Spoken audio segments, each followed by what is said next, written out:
기원전 1274년 고대 근동 세계의 패권을 두고 이집트와 히타이트가 정면으로 충돌한다. 이 전투는 오늘날 카데시 전투로 불리며 인류 역사상 최초로 기록이 풍부하게 남아있는 대규모 전차전으로 평가된다. 이 전쟁은 단순한 군사 충돌을 넘어 고대 국가 간 외교와 전쟁 방식, 그리고 권력의 균형이 어떻게 형성되었는지를 보여주는 상징적인 사건이다. 당시 고대 근동은 여러 강대국이 경쟁하던 국제 질서의 중심지였다. 나일강 유역을 기반으로 한 이집트 신왕국은 남쪽에서 안정적인 농업과 행정 체계를 바탕으로 세력을 확장하고 있었고, 북쪽의 아나톨리아 고원에서는 히타이트 제국이 강력한 군사력으로 급부상하고 있었다. 두 나라 모두 시리아 지역을 장악하는 것이 국가 생존과 직결된 문제였다. 이 지역은 무역로의 요충지이자 전략적 완충지대였기 때문이다. 이집트의 파라오는 람세스 2세였다. 그는 젊고 야심찬 군주로 선대 왕들이 잃어버린 시리아의 영향력을 되찾고자 했다. 반면 히타이트를 이끌던 이는 무아탈리 2세로 그는 방어보다는 선제적 대응을 통해 이집트의 북진을 저지하려 했다. 양국은 결국 오론테스 강 인근의 요충지 카데시에서 맞붙게 된다. 람세스 2세는 4개의 대군단을 이끌고 시리아로 진격했다. 그러나 그는 히타이트 측의 교묘한 정보전에 속아 적의 주력이 멀리 있다고 오판하게 된다.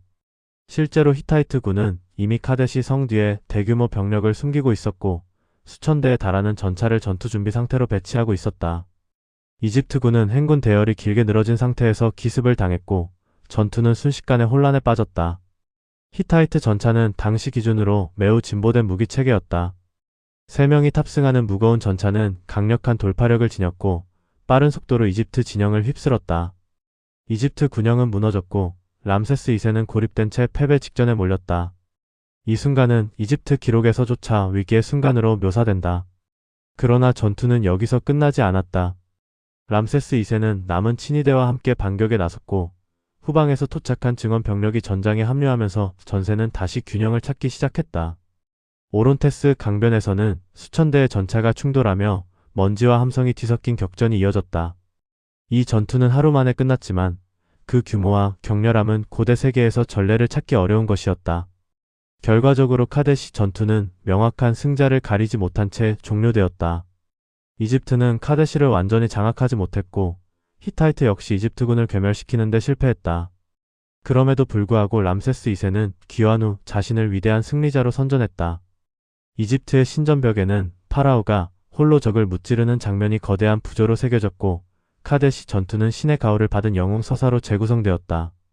반면 히타이트 측 기록에서도 이 전투는 전략적 성공으로 묘사된다.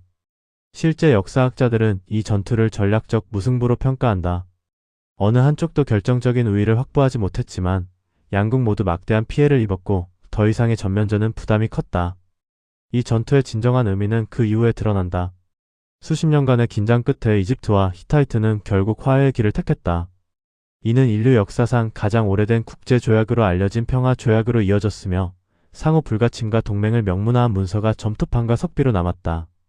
카데시 전투는 전쟁 그 자체보다 전쟁 이후의 외교가 얼마나 중요한지를 보여주는 계기가 된 것이다. 카데시 전투는 고대 전쟁의 성격을 집약적으로 보여준다. 대규모 전차 운용, 정보전과 기만, 왕의 선전과 기록 조작, 그리고 전쟁이 외교로 귀결되는 과정까지 모두 담겨 있다. 이 전투는 단순한 고대의 싸움이 아니라 오늘날까지 이어지는 국제 정치의 원형을 보여주는 역사적 장면이다. 기원전 1274년 오론테스 강가에서 울려 퍼진 전차의 굉음은 단지 과거의 소리가 아니다. 그것은 힘의 충돌이 협상의 필요로 바뀌는 순간을 알리는 신호였고, 인간 사회가 전쟁과 평화 사이에서 어떤 선택을 해왔는지를 말해주는 오래된 증언이다. 카데시 전투는 그래서 지금도 인류 역사 속에서 특별한 의미를 지닌다.